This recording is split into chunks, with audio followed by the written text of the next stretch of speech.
Πρώτη εισήγηση που θα είναι από τον κύριο Γεώργιο Μεταλλίδη, ο οποίος είναι διδάκτορ θεολογίας του Αριστοτελείου Πανεπιστημίου Θεσσαλονίκης και διευθυντής της Αθωνιάδος Σχολής.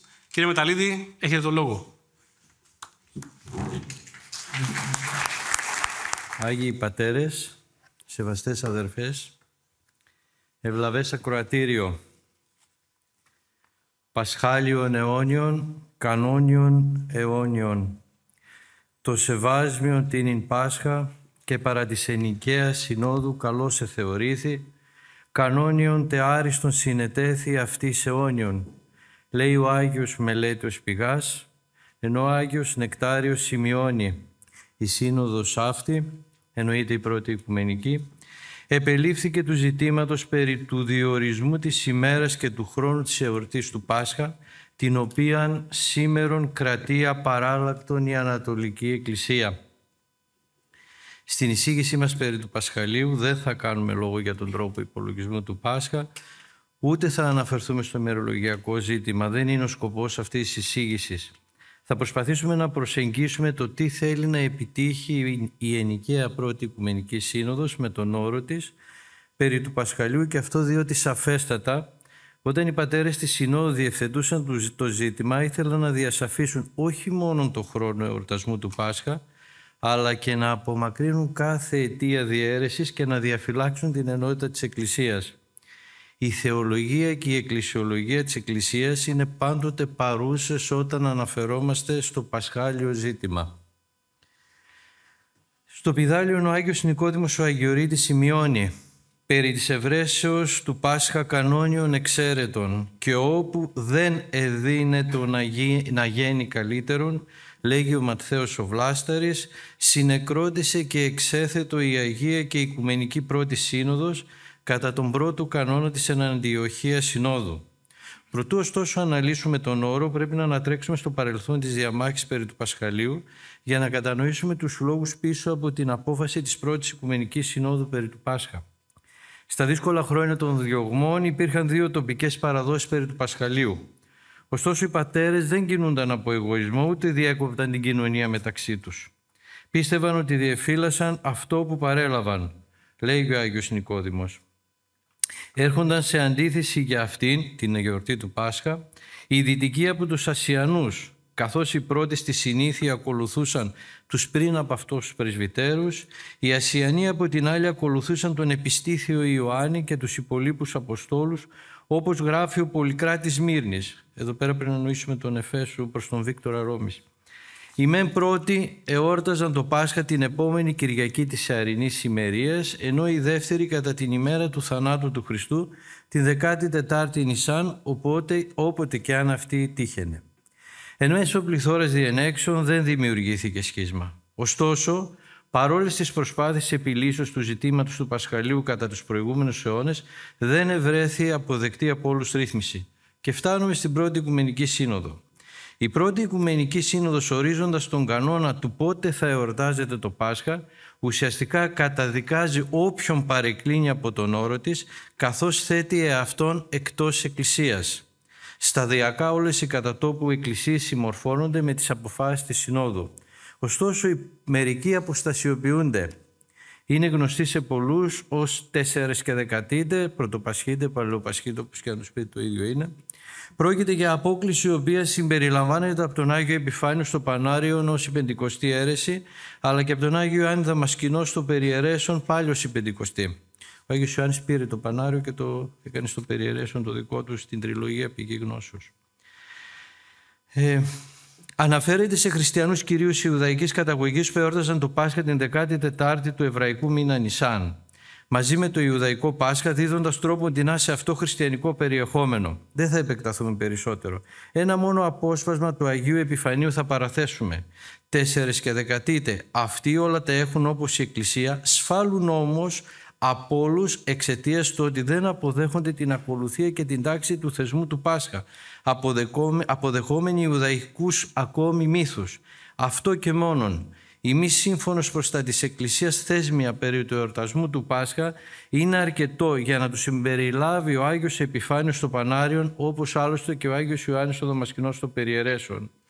Ο πρώτος κανόνας της Εναντιοχίας Συνόδου 341 αποφάσισε για όλους όσους τολμούν να... Κάποια τα ήδη έχουν υποθεί από τον Άγιο Κιθήρων. Αποφάσισε για όλους όσους τολμούν να καταλύουν τον όρο της πρώτης Οικουμενικής Συνόδου να είναι ακοινώνητοι και απόβλητοι της Εκκλησίας, εάν φιλονικώντας επιμένουν να αντιώνονται σε όλα όσα παραδόθησαν καλώς. Και στο σημείο αυτό παρατηρούμε τη σοβαρότητα του ζητήματος. Η Σύνοδος της Αντιοχίας θεωρεί την αιμονή στη μη τήρηση των οριστών περί του εορτασμού του Πάσχα από την πρώτη Οικουμενική ως αιτία ακοινωνησίας και αποβολής από το σώμα της Εκκλησίας.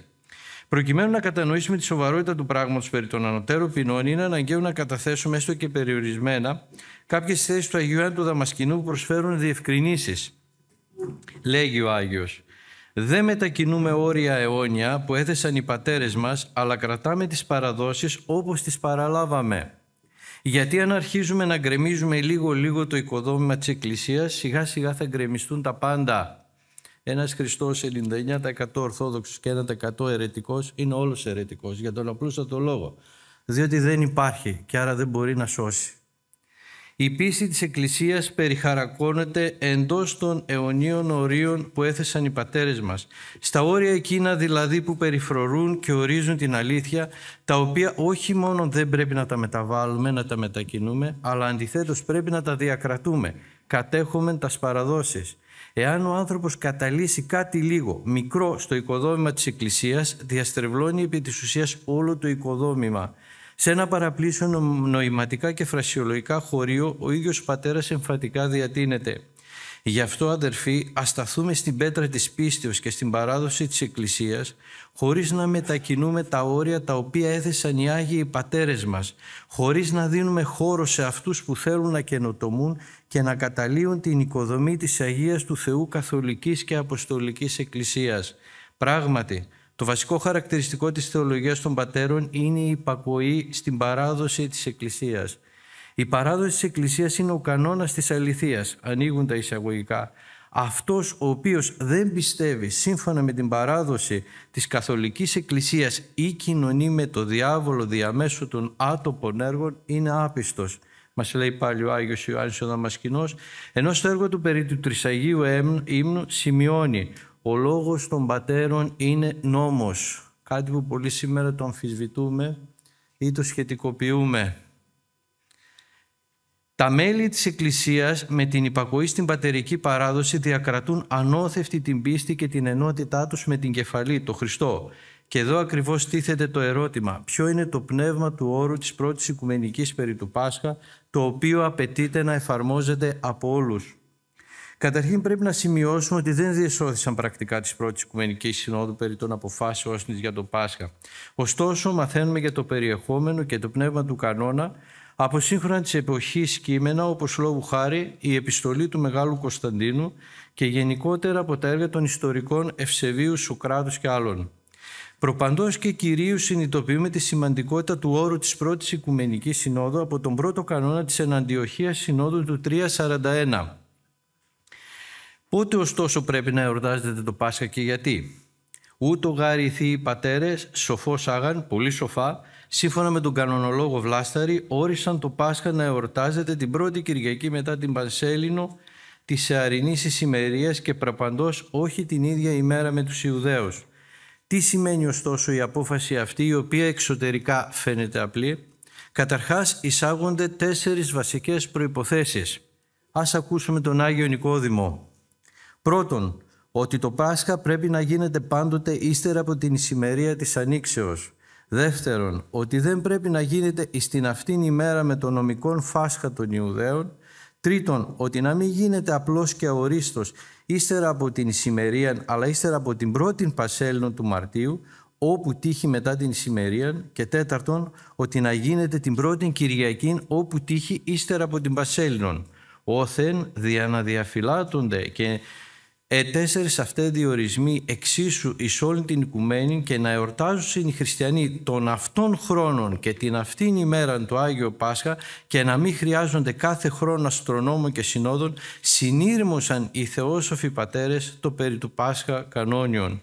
Ο Βλάσταρης επισημαίνει και την ανομαλία των αστέρων που συμβαίνει κάποτε με αποτέλεσμα να μετακινείται το Πάσχα πιο πέρα από την πρώτη Κυριακή μετά την Πανσέλινο της Αερινής Ησημερίας. Ανοίγουν τα εισαγωγικά.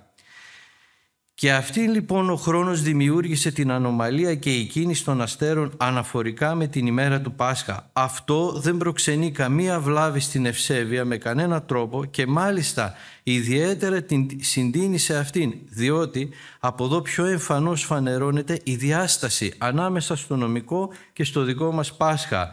Εννοείται καθώς μεσολαβεί όχι μία ημέρα όπως τότε, αλλά φαίνεται να μεσολαβούν τουλάχιστον 3. Η παρατήρηση του Βλαστάρεως είναι σημαντική και ουσιαστική.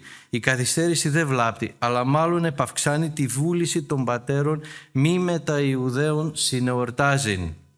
Σύμφωνα με τον 7ο κανόνα των Αγίων Αποστόλων, 2ο-3ο αιώνας, πριν τη Σύνοδο της Αντιοχίας, δηλαδή το 341, ή της επίσκοπος ή πρεσβύτερος ή διάκονος την Αγίαν του Πάσχα ημέραν, πριν της αερινής ησημερίας μετα Ιουδαίων επιτελέσει, καθερίστο, να καθερείται. Ο πρώτος κανόνας της Εναντιοχίας Συνόδου 341, 16 μόλις χρόνια μετά την πρώτη Οικουμενική, σημειώνει: όλοι όσοι τολμούν να καταλύουν των όρων της Αγίας και Μεγάλης Συνόδου που συγκροτήθηκε στη Νίκαια, παρουσία του ευσεβούς και θεοφιλεστάτου βασιλέως Κωνσταντίνου για την Αγία εορτή του Σωτηριώδους Πάσχα να είναι ακοινώνητοι και να αποβάλλονται από την Εκκλησία, εάν φιλονικώντας επιμένουν να εναντιώνονται προς όλα όσα παρεδόθησαν καλώς, και αυτά όσον αφορά τους λαϊκούς. Εάν κανείς από τους προεστούς της Εκκλησίας, επίσκοπος ή πρεσβύτερος ή διάκονος, τολμήσει μετά από τον όρον αυτό να ενεργεί με δικό του τρόπο προς διαστροφή των ανθρώπων και να προκαλεί ταραχή στις εκκλησίες, εορτάζοντας το Πάσχα μαζί με τους Ιουδαίους, αυτόν η Αγία Σύνοδος εφ' εξής τον έκρινε ότι είναι αλότριος της Εκκλησίας, όχι μόνο γιατί αμαρτάνει ο ίδιος, προσέξτε το αυτό, αλλά επειδή γίνεται αίτιος διαφθοράς και διαστροφής για τους πολλούς. Όταν εμείς κάνουμε κάτι το οποίο φαινομενικά λέμε, πιστεύουμε λάθος, δεν αφορά μόνο εμάς, που μας επηρεάζονται και άλλοι.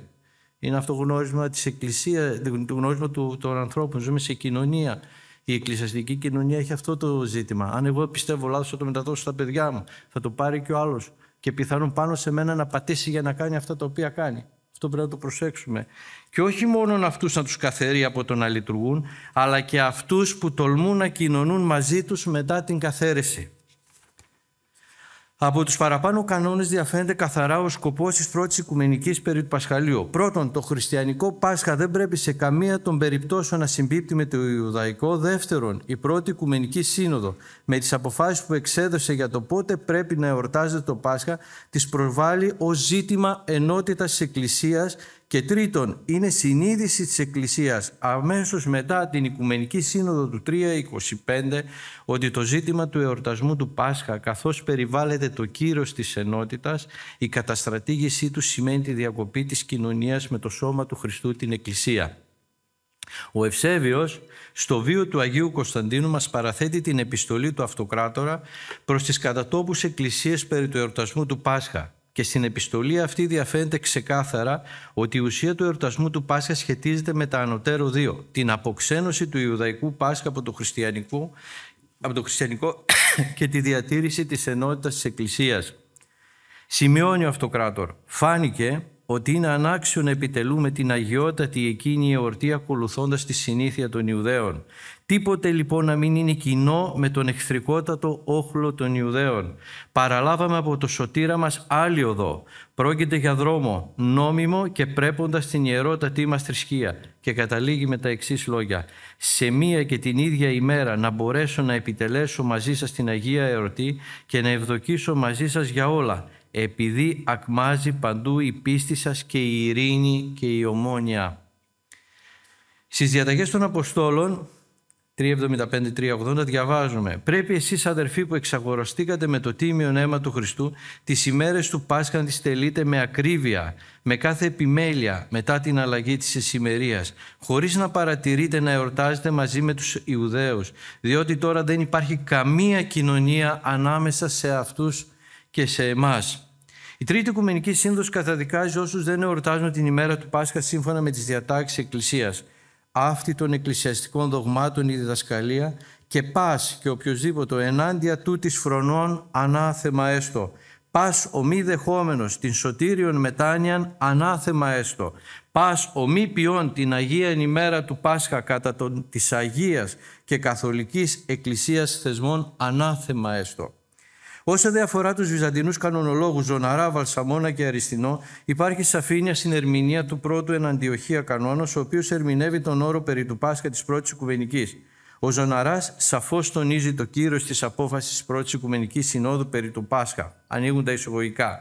Λέγουν οι συμμετέχοντες στη σύνοδο αυτή, εννοείται της Αντιοχίας του 341, ότι εκθέτουν τον όρο των Αγίων Πατέρων της πρώτης Συνόδου περί της εορτής του Πάσχα, ο οποίος, εννοείται ο όρος, δεν ευρεύθη στους κανόνες που συνετέθησαν από εκείνους και αυτόν τον όρο απαιτούν να φυλάγεται από όλους ή να διακοπεί η κοινωνία και να αποβληθούν από την Εκκλησία οι λαϊκοί που δεν τηρούν τον όρο. Εάν δεν είναι ιερωμένοι, αυτοί που εναντιώνονται στον όρο εκείνων και τα λοιπά, δηλαδή θα πρέπει να καθαιρούνται. Παρόμοια λεξιλόγια και διατυπώσεις χρησιμοποιεί ο Βαλσαμό και ο Αλέξης Αριστινός, δεν σας τα διαβάζω γιατί θα παραταθεί πολύ ο λόγος.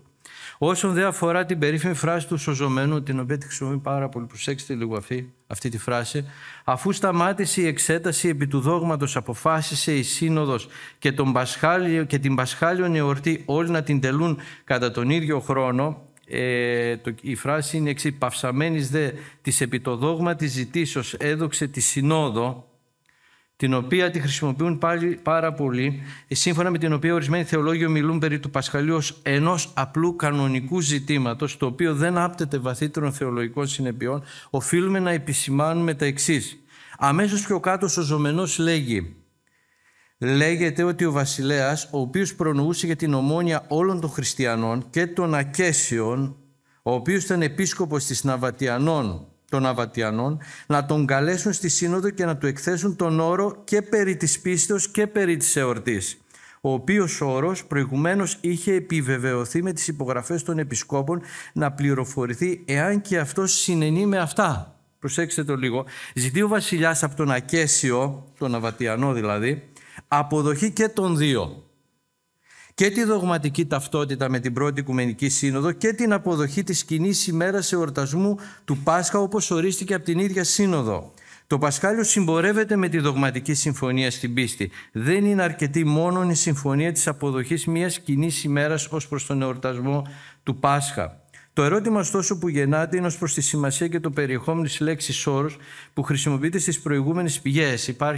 Θεωρούν πολλοί, ειδικά στις θεολογικές σχολές, ότι η λέξη όρος στην εποχή αυτή σημαίνει διάταξη και ορισμό. Μια απλή διάταξη, όρος, δηλαδή μια διάταξη, ένας ορισμός. Πέρα από τη χρήση της λέξης αυτής με την έννοια όρος και διάταξης και ορισμού, μια άκρως ενδιαφέρουσα τοποθέτηση είναι και του μακαριστού Αρχιεπισκόπου Αθηνών Χριστοδούλου. Και λέει ο Χριστόδουλος, προσέξτε το λίγο, ανεξαρτήτως των άλλων, λέει αυτό το εξής: «Η μη περιβληθήσα τη μορφή κανόνος απόφασης αυτή της Συνόδου», δεν έχουμε δηλαδή πρακτικά την πρώτη Οικουμενική, «δύναται με τα λόγου να χαρακτηριστεί ως όρος και δι προσεγγίζον εις αξίας τους όρους πίστεως», όρος πίστεως δηλαδή, αυτός ο κανόνας περί του Πασχαλίου, την δεδομένη της σημασίας την οποία είναι αρχήθεν η Εκκλησία απέδωκεν στο ζήτημα του Πάσχα, επιδιώξασα την επί του σημείου τούτου ομοιόμορφων υποπασών των κατατόπους εκκλησιών τήρηση των αφορώντων εις τον προσδιορισμό του χρόνου εορτασμού αυτού εν σαφή διαστολή του χριστιανικού από το Ιουδαϊκό Πάσχα. Δηλαδή δεν είναι μια απλή διάταξη. Είναι μια ομολογία πίστεως αυτό το πράγμα. Είναι όρος πίστεως. Δεν είναι τυχαίνει μια ημερομηνία, αυτό θέλω να πω. Δεν έτυχε μια ημερομηνία τώρα, φέτος έτυχε έτσι, του χρόνου έτυχε έτσι. Και θα δούμε γιατί. Σε κάθε περίπτωση, εδώ θα το δούμε, θα το διασαφίσουμε. Σε κάθε περίπτωση αυτό που διακρίνεται σε όλα τα ανωτέρω παρατεθέντα χωρία είναι το αμετάβλητον και απαράβατον με το οποίο οι πατέρες θέλησαν να διασφαλίσουν το κύρος αυτής της απόφασης ως έκφραση της ενότητας του σώματος της Εκκλησίας και της αναντήρητης υπακοής στα θεσπίσματα της πρώτης Οικουμενικής Συνόδου. Το μη μετα Ιουδαίων επιτελήν το Πάσχα και το εν μια και τη αυτή ημέρα την Αγία Νεορτήν επιτελέσε του Μεγάλου Κωνσταντίνου, ουσιαστικά το μεν πρώτο διασφαλίζει την ακεραιότητα και διαφοροποίηση του χριστιανικού Πάσχα έναντι του Ιουδαϊκού ως έκφραση πίστης. Το δογματικό πλαίσιο. Άλλο είναι το Πάσχα των Ιουδαίων, άλλο είναι το Πάσχα των Χριστιανών. Δεν έχει καμία σχέση το ένα με το άλλο. Ενώ το δεύτερο, τη λειτουργική ενότητα των μελών της Εκκλησίας διαμέσου της από κοινού τελέσεως της εορτής της Λαμπροφόρου Αναστάσεως εν τη αυτή ημέρα. Δηλαδή ουσιαστικά η πρώτη Οικουμενική Σύνοδος δύο τι να κάνει. Το πρώτο, ορίζει το Πάσχα ως έκφραση της εκκλησιολογίας της Ορθοδόξου Εκκλησίας και πάλι ως έκφραση της εκκλησιολογίας το Πάσχα τονίζει τι, ότι είμαστε ένα. Όταν εμείς στη Ρωσία εδώ παντού την ίδια ημέρα τελούμε το Πάσχα, ουσιαστικά έχουμε λειτουργική ενότητα μεταξύ μας. Το ερώτημα που εύλογα τίθεται στη συνέχεια είναι πώς θεωρούν των περί πασχάλιων όρων της πρώτης Οικουμενικής Συνόδου οι πατέρες, η Εκκλησία και οι πατέρες κατά τους μεταγενέστερους αιώνους, όπως όταν ανακύπτει σχετικό ζήτημα. Πιο συγκεκριμένα ερχόμαστε στα τέλη του 16ου αιώνα, οι Παποσύνοι έχοντας εισαγάγει την ημερολογιακή μεταρρύθμιση διαμέσου του Γρηγοριανού ημερολογίου του Πάπα Γρηγορίου του 13ου, προχωρά περαιτέρω σε μεταρρύθμιση και της ημερομηνίας εορτασμού του Πάσχα. Η μεταρρύθμιση αυτή περί του Πάσχα, όπως θα δούμε στη συνέχεια, παραβλέπει των όρων της πρώτης Οικουμενικής Συνόδου, δίδοντας απλώς έμφαση στη διόρθωση του ημερολογίου. Ο Άγιος Μελέτος Πηγάς στην επιστολή του προς τον Σίλβεστρον, Πατριάρχη Αλεξανδρίας, μεταξύ των ετών 1565-1590, διαβεβαιώνει ότι γνώριζαν οι αγιότατοι πατέρες το πρόβλημα με την ακρίβεια στη μέτρηση του χρόνου και τον αριθμό των ημερών ως προς τον ορισμό του εορτασμού του Πάσχα. Ανοίγουν τα εισαγωγικά. Γιατί εγώ πείθομαι με μεγαλύτερη ακρίβεια και βεβαιότητα σε εκείνους τους σοφούς και αγίους πατέρες οι οποίοι προείδαν και μίλησαν εκ των προτέρων για την ανομαλία που τώρα βλέπουμε. Ο Άγιος Μελέτος Πηγάς, κλείνουν τα εισαγωγικά. Ο Άγιος Μελέτος Πηγάς επίσης παραπέμπει και σχολιάζει τόσο τον 7ο κανόνα των Αγίων Αποστόλων, όσο και το σχετικό της πρώτης Οικουμενικής Συνόδου. Το κανόνιον περί του Πάσχα, το οποίο διατηρούμενοι οι Ορθόδοξοι είναι φανερόν ότι είναι των 318 πατέρων που συγκεντρώθηκαν στην Νίκαια και εννοείται είναι φανερό ότι αυτοί το συνέθεσαν και το παρέδωσαν στην Καθολική Εκκλησία μαζί και με τις άλλες εκκλησιαστικές διατυπώσεις. Για το λόγο αυτό και το κρατούμε και το υποστηρίζουμε κατέχοντες τις πατερικές παραδόσεις σύμφωνα με τον Απόστολο ως ιερούς και ασύλλητους θησαυρούς. Είναι τόσο βέβαιοι οι Ορθόδοξοι αρχιερείς της εποχής αυτής, στα τέλη του 16ου αιώνα, περί της ορθότητος του εορτασμού του Ορθοδόξου Πάσχα, όπως αποφασίστηκε από την πρώτη Οικουμενική Σύνοδο, ώστε ο Πατριάρχης Ιερεμίας δεύτερος ο Τρανός διατείνεται. Το σεβάσιμο λοιπόν Πάσχα από τη Σύνοδο της Νικαίας εξετάστηκε καλώς. Συνετέθηκε από αυτούς τους 318 πατέρες και άριστο κανόνιο αιώνιον που δεν έχει ανάγκη κάθε φορά τους αστρονόμους, το οποίο παραδόθηκε στην Εκκλησία και έχουμε αιώνιο όριο που διαφυλάτεται μέχρι τη Δευτέρα Έλευση του Χριστού, διότι εμείς δεν είμαστε ανώτεροι από τους κανόνες.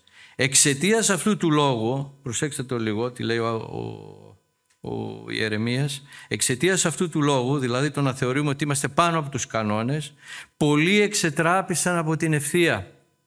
Γιατί όλος ο χορός των πατέρων αυτό το σκοπό έχει. Όχι περί των μαθηματικών θεωρημάτων, αλλά περί των μαθημάτων του Χριστού. Το να μην συνεορτάσουμε με τους Ιουδαίους. Κλείνουν τα εισαγωγικά. Ο 8ος κανόνας της συνοδικής πράξεως της εν Κωνσταντινούπολης συγκροτηθεί στη Ιερά Συνόδου επί του αυτού Οικουμενικού Πατριάρχου Ιερεμία του Δευτέρου στις 12 Φεβρουαρίου του 1593 διατρανώνει. όλους όσους τολμούν να ακυρώνουν τους όρους της Αγίας και Οικουμενικής Μεγάλης Συνόδου που συγκροτήθηκε στη Νίκαια παρουσία της Ευσεβίας του Θεοφιλεστάτου Βασιλέως Κωνσταντίνου σχετικά με την Αγία Εορτή του Σωτηριώδους Πάσχα να είναι ακοινώνητοι και να αποβάλλονται από την Εκκλησία.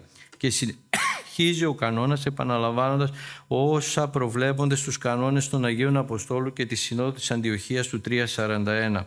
Ιδιαιτέρως αξιομνημόνευτη είναι η συνοδική επιστολή με ημερομηνία 5 Νοεμβρίου 1720 τη Συνόδου του Πατριαρχείου Κωνσταντινουπόλεως προς μισηναίωση επί Ιερεμίου του Τρίτου. Παραπέμπουμε και εδώ αυτούσια τα χωρία, ανοίγουν τα εισαγωγικά. Αναφορικά με εκείνο που αξιώνετε, εννοείτε εσείς, για το Άγιο Πάσχα, το να σας επιτραπεί με παρακίνηση της καθημάς Ανατολικής Εκκλησίας να το τελείτε σύμφωνα με το νέο, εννοείται ημερολόγιο, μαζί με τους δυτικούς και να συνεορτάζετε με εκείνους το Πάσχα, με αυτούς που για τη λαμπροφόρο ανάπλαση παρέβλεψαν χωρίς ευλάβεια ούτε σωστά το οριστέν Πασχάλιο από τόσους θεοφόρους και θαυματουργούς πατέρες της Αγίας και Οικουμενικής Ενικαία Πρώτης Συνόδου και το οποίο κατοχυρώθηκε με τόσες κατάρες, με τόσα αναθέματα και ασφαλίστηκε με επιτίμια βασιλικά και θεσπίσματα από τα παλιά χρόνια ώστε να μένει απαράβατο. Βασανίσαμε με πολλή επιμέλεια το αίτημά σας και δεν βρήκαμε κανένα αναγκαίο λόγο για να μην το τηρήσετε. Ούτε πάλι θεωρήσαμε πως είναι όλος ακίνδυνο και άνευ ευθύνης το να αλλάξουμε εμείς οι ίδιοι με την ψήφο μας την περί του Πάσχα απόφαση των πατέρων, την οποία έλαβαν εν πνεύματι Αγίο. Και τόνισαν ιδιαίτερα και να σας προτρέψουμε αφόβως να εγκαταλείψετε εκείνη και να ακολουθήσετε αυτήν που τώρα πρόσφατα έγινε νεωτερισμός σύμφωνα με το θέλημα και τις αρέσκειες των ανθρώπων. Το ίδιο πράγμα δηλαδή το αντιμετώπισαν το 1593 και η απάντηση που δόθηκε είναι πολύ συγκεκριμένη. Είναι ένας νεωτερισμός που οφείλεται στις ανθρώπινες απλά αρέσκειες. Δεν μπορούμε, λέει, να παραβλέψουμε αυτό που παραδόθηκε στους πατέρες διαμέσου του Αγίου Πνεύματος. Εμείς δεν έχουμε καμία, όχι απλά αρμοδιότητα, έχουμε ουσιαστικά αφόβος, χωρίς είναι ένα ανεβλαβές πράγμα. Στα 1800 ο Όσιος Νικόδημος ο Αγιορείτης μαζί με τον συνεργάτη του Ιερομόναχο Αγάπιο, εκδίδοντας το Πηδάλιον, επαναπροσφέρουν, συγγνώμη λίγο που σας καθυστερώ, αλλά να την εισήγηση λίγο. Στα 1800 ο Όσιος Νικόδημος ο Αγιορείτης μαζί με τον συνεργάτη του Ιερομόναχο Αγάπιο, εκδίδοντας το Πηδάλιον, επαναπροσφέρουν τη θεολογία περί του Πασχαλίου όπως το κατανοεί η προγενέστερη εκκλησιαστική παράδοση. Ο Όσιος Νικόδημος εμένει στην ενότητα της Εκκλησίας, η οποία είναι ανωτέρα οποιασδήποτε αστρονομικής ακρίβειας στον προσδιορισμό του εορτασμού του Πάσχα. Το να σχίσει την στην Εκκλησία και να αντιστέκεται φιλονίκος και να κάνει διχοστασίες και διαιρέσεις και να χωρίζει τον εαυτόν του πάντοτε από την κοινή σύνοδο της Εκκλησίας, τούτο είναι αμάρτημα ασυγχώρητων και κατηγορίας άξιων και πολλήν έχει την κόλαση και τιμωρίαν. Ας ξεύουν γάρ ότι και οικουμενικές σύνοδοι όπου μετά την πρώτη έγιναν και οι λοιποί πατέρες έβλεπον ναι και αυτοί ως σοφοί που ήταν πως εκατέβη πολύ η σημερία, αλλά όμως δεν ηθέλησαν να τη μεταθέσουν από την 21η Μαρτίου, όπου την ήβρεν η πρώτη σύνοδος, προτιμώντας περισσότερον τη συμφωνία της Εκκλησίας και ένωσιν από την ακρίβεια της σημερίας ή της δεν προξενεί ούτε με εις την έβρεση του δικού μας Πάσχα καμία σύγχυση, ούτε βλάβην εις την ευσέβεια. Μάλιστα δε και προξενεί η ακρίβεια αυτή εις τους Λατίνους δύο μεγάλας ατοπίας. Το να εορτάζουν δηλαδή το Πάσχα ή μετά Ιουδαίων, όπερ ενάντιον εστί εις τον παρόντα αποστολικών κανόνα ή προ των Ιουδαίων. Είναι ιδιαίτερη μνήας η παρατήρηση του Ιού Νικοδήμου στη φράση ότι έβλεπον, εννοείται οι πατέρες, πως εκατέβη πολύ η ησημερία. Δεν φαίνεται τους πατέρες να τους απασχόλησε η αλλαγή ως προς την ησημερία. Παρότι δεν υπάρχουν τα πρακτικά της πρώτης Οικουμενικής Συνόδου ή άλλες μαρτυρίες, εν τούτης πρέπει να θεωρήσουμε ότι την ησημερία στις 21 Μαρτίου τη διατήρησαν σταθεροί οι πατέρες. Ιδάλλως θα την είχαν αλλάξει ήδη από την πρώτη κατάβαση κατά μία ημέρα. Δεν θα περίμεναν εμάς να το δούμε αυτό το ζήτημα. Έτσι δεν είναι? Δεν κατέβηκε μία, δεν κατέβηκε δύο. Τώρα έχει κατέβει 13 ημέρες. Θα περίμεναν. Θα το αν υπήρχε πρόβλημα, το είχαν ήδη συζητήσει. Δεν περιμένουν εμάς τους έξυπνους. μετά από 1700 χρόνια. Επίσης δεν φαίνεται να υπάρχουν ενδείξεις ότι οι πατέρες συζητούσαν να κατέβει η σημερία μετά την 21η Μαρτίου στο διάβα των αιών, για την αλλαγή του Πασχαλιού φυσικά. Μπορούμε να υποθέσουμε ότι αν είχε τεθεί το ζήτημα θα το έκαναν άμεσα, ήδη από την πρώτη ημέρα της κατάβασης. Το πιθανότερο είναι ότι οι πατέρες αντιλαμβάνονται ότι το θέμα έχει επιληθεί οριστικά και δεν χρήζει περαιτέρω διευκρινήσεων. Σε κάθε περίπτωση δεν υπάρχει αιστεία αμφισβήτησης ως προς τον τρόπο υπολογισμού του Πάσχα με βάση την ησημερία της εποχής της πρώτης Οικουμενικής Συνόδου. Αυτό διακρίνεται σε απόσπασμα του 9ου αιώνα του Γεωργίου Μοναχού του Χρονογράφου στο χρονικό του. Ανοίγουν τα εισαγωγικά. Ετύπωσε, εννοείται η πρώτη Οικουμενική Σύνοδος, και το Άγιον Πάσχα εορτάζει ημάς κατά την κρατούσαν συνήθειαν. 600 χρόνια μετά, 600 χρόνια μετά, κατά την κρατούσαν συνήθεια, λέει. Δεν αλλάζει αυτό το πράγμα. Αναφερθήκαμε άλλωστε πώς αντιμετωπίστηκε το ζήτημα στα τέλη του 16ου αιώνα από την αλλαγή του ημερολογίου από τους Δυτικούς. Όσος Νικόδημος στα σχόλιά του περί του Πασχαλίου, προκειμένου να δώσει μείζωνα έμφαση στην ενότητα του σώματος της Εκκλησίας, παραπέμπει στον Άγιο Ιωάννη Χρυσόστομο και στο χωρίο, όπου ο Χρυσορήμων τονίζει τα εξής.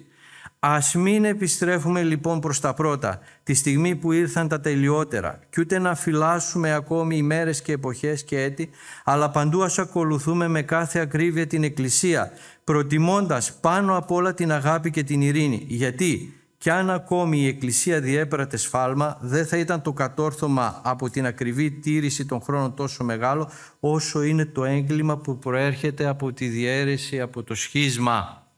Η ενότητα της Εκκλησίας αποτέλεσε τη βασική προϋπόθεση, σύμφωνα με τον Άγιο Νικόδημο, στο να ζητήσει ο Μέγας Κωνσταντίνος στην πρώτη Οικουμενική Σύνοδο να λυθεί το ζήτημα του κοινού εορτασμού του Πάσχα. Ανοίγουν τα εισαγωγικά. Γιατί ο Εισαπόστολος Μέγας Κωνσταντίνος, και ακόμη αυτό πρόσθεσε, το να παρακαλέσει την Οικουμενική Πρώτη Σύνοδο να ορίσει να εορτάζεται το Άγιον Πάσχα σε όλη την Οικουμένη σε μια και την ίδια ημέρα, διότι δεν υπέφερε ο μακάριος να βλέπει εξαιτίας αυτής της εορτής την Εκκλησία του Χριστού να είναι διηρεμένη. Είναι ιδιαίτερης μνήας αυτό που επισημαίνει ο καθηγητής Φουντούλης: για κανένα λόγο, χάριν αυτού του σκοπού, εννοείται του κοινού εορτασμού του Πάσχα μετά των ετεροδόξων, δεν μπορεί να θυσιαστεί η λειτουργική εμπροκειμένου ενότητα των Ορθοδόξων Εκκλησιών. Είναι προτιμότερο να εορτάζουμε το Πάσχα σε άλλη από τις άλλες εκκλησίες ημέρα, όλοι όμως οι Ορθόδοξοι μαζί, παρά να προκληθεί η λειτουργική διάσπαση, νέες έρηδες, σκάνδαλα και σχίσματα στους κόλπους της Εκκλησίας μας. Στην εορτολογική διαίρεση του Ιουλιανού και του Γρηγοριανού ημερολογίου, των ακινήτων εορτών του έτους και στο σχίσμα των ζηλωτών παλαιοημερολογητών, δεν πρέπει να προσθεθεί διάσπαση και ως προς τον εορτασμό του Πάσχα και νέο σχίσμα παλαιοπασχητών, εννοεί τους 4 και δεκατήτες. Ο κοινός εορτασμός του Πάσχα προϋποθέτει και έχει ως βάση τη λειτουργική ενότητα. Αυτή η λειτουργική ενότητα με τη σειρά της θεμελιώνεται στη δογματική ταυτότητα, την οποία μόνη διαφυλάτεια καινοτόμητη η Ορθόδοξος Εκκλησία δια της εν Αγίου Πνεύματι παραδοθήσας δογματικής παρακαταθήκης των πατέρων. Ο συνεορτασμός του Πάσχα οφείλει να γίνει μετά από απόλυτη δογματική ενότητα στη βάση της Ορθοδόξου πίστεως και όχι στη βάση θεολογικών συμβιβασμών τύπου Συμφωνίας Μπάλαμαντ, εκκλησιαστικής ενώσεως δηλαδή χωρίς ταυτότητα πίστεως. Επισημαίνεται σε πρόσφατο άρθρο του περιοδικού Όσιος Γρηγόριος.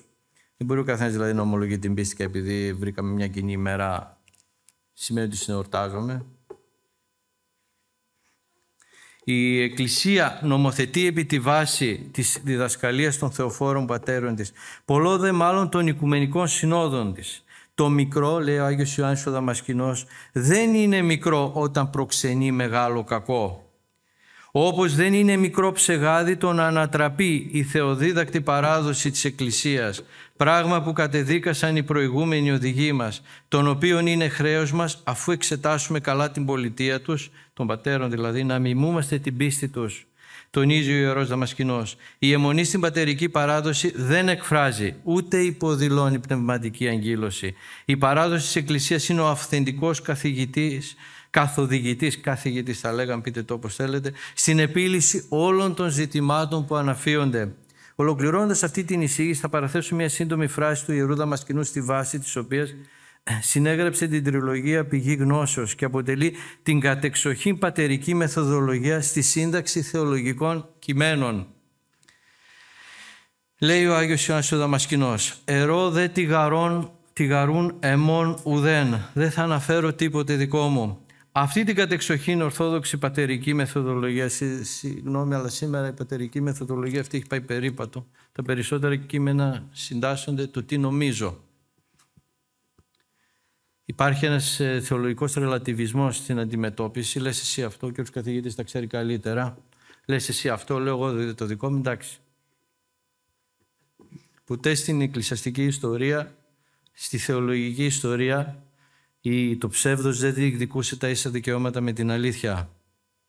Ποτέ στην εκκλησιαστική ιστορία ο διάβολος δεν έμπαινε στο ίδιο επίπεδο με το Θεό. Ποτέ στην εκκλησιαστική ιστορία η αίρεση δεν είχε τόσα δικαιώματα όσα είχε η Ορθόδοξη πίστη. Να τη συγκρίνουμε μαζί τους και να βγάλουμε συμπεράσματα. Δηλαδή βάζει την αίρεση εδώ, βάζει και την Ορθόδοξη πίστη, να συγκρίνουμε τι λέει ο ένας, τι συγκρίνει ο άλλος και να βγάλουμε τι, ποιο συμπέρασμα, να πούμε τι. Έχουμε το ψέμα και έχουμε και την αλήθεια. Σου λέω εγώ ψέματα, εσύ μου λες αλήθεια. Δικαίωμά σου. Σε τι είναι δικαίωμά σου, να λες ψέματα? Έχει τα ίδια δικαιώματα δηλαδή το ψέμα σε σχέση με την αλήθεια. Δυστυχώς εκεί φτάσαμε. Θα ανακληρώσουμε, αν γίνεται. Ναι. Λοιπόν, αυτή την κατεξοχήν ορθόδοξη πατερική μεθοδολογία πιστεύουμε ότι ακολουθήσαμε και εδώ στη θεολογική ερμηνευτική προσέγγιση του όρου περί του Πασχαλίου της Πρώτης Οικουμενικής Συνόδου, προκειμένου να αναδειχθεί το μεγαλείο της Ορθοδόξου παραδόσεως και να διασφαλιστεί η ενότητα μεταξύ των πιστών εν το προσώπου του Χριστού. Καταθέσαμε μαρτυρίες πατέρων ύψης του θεολογικού κύρους. Στη βάση αυτής της πατερικής μεθοδολογίας οφείλουμε να εξετάσουμε τη λήψη αποφάσεων σε ζητήματα θεολογικά. Εν προκειμένου το ζήτημα ως προς την ημέρα του εορτασμού του Πάσχα έχει επιληθεί από την Πρώτη Οικουμενική Σύνοδο οριστικά. Οποιαδήποτε συζήτηση περί του Πασχαλίου αναδύεται θα πρέπει να εδράζεται και να προϋποθέτει τις αποφάσεις και το πνεύμα της Πρώτης Οικουμενικής Συνόδου, το οποίο διασφαλίζουν οι περί Πασχαλίου ιεροί κανόνες ως η καθολική βούληση της Εκκλησίας. Σε αντίθετη περίπτωση με την υπερπροβολή των επιστημονικών δεδομένων, την επίκληση συναισθηματικών και κοινωνικών λόγων ως υπέρτερων των θεολογικών και δογματικών, τη σχετικοποίηση των αποφάσεων της Πρώτης Οικουμενικής Συνόδου και όλων των υπολείπων συνόδων που ερμηνεύουν εν προκειμένου την Πρώτη Οικουμενική, την αποσύνδεση της ορθόμησης αληθείας από το Πασχάλιο, την αμφισβήτηση του πνεύματος των πατέρων, των βυζαντινών κανονολόγων και της Ορθόδοξης παράδοσης, θα δημιουργηθεί μεγάλη πλειάδα προβλημάτων με μείζον αυτή της διάσπαστης της ενότητας του σώματος της Εκκλησίας. Η Πρώτη Οικουμενική θέτει ως κριτήριο το ασυντάφτιστο του χριστιανικού με το Ιουδαϊκό Πάσχα. Το κριτήριο είναι απόλυτο. Δια τούτο και όταν καμίαν φορά συμπέσει το νομικό Πάσχα εις ημέραν Κυριακήν, εμείς δεν εορτάζουμε κατά αυτήν το Πάσχα, αλλά την ερχομένη Κυριακήν. Ή να μη τις Ιουδαίοι συνεορτάσουμε, διασαφίζει ο λογιότατος εν Αγίης Νικόδημος ο Αγιορείτης. Τίποτε δεν είναι τυχαίο. Η φράση αυτή είναι ιδιαίτερα επίκαιρη στην εποχή μας, του έντονου θρησκευτικού συγκριτισμού και της ρελατιβιστικής θεώρησης των θεολογικών ζητημάτων περί της πίστεως. Η τήρηση και η υπακοή στο πνεύμα της ενοικαία Οικουμενική Συνόδου περί του Πασχαλίου είναι αναγκαία προκειμένου να κρατηθούμε στη θεολογική και εκκλησιολογική βάση της Εκκλησίας που εκφράζεται με την ορθοτόμηση της αλήθειας. Πολύ καλά γνωρίζοντας αυτό, να απολογούμε υπέρ των πατερικών παραδόσεων και πατέρων υποπέδων αδικουμένων, σημειώνει ο Άγιος Μελέτειος Πηγάς στην επιστολή του προς Σίλβεστρον Πατριάρχην περί του Πασχαλίου. Στην προκειμένη μάλιστα υπόθεση του Πασχαλίου πρέπει να ακολουθούνται οι πατέρες σε κάθε περίπτωση, ακόμη και αν τα λεγόμενα κανόνια δεν συμφωνούν με την ακρίβεια των πολυάσχολων αστρονόμων, γιατί οι καθηγητές της Εκκλησίας δεν είναι οι αστρονόμοι αλλά οι πατέρες. Αμήν. Σας ευχαριστώ. Και συγγνώμη που σας κούρασα. Ευχαριστούμε πολύ τον κύριο Μεταλλίδη.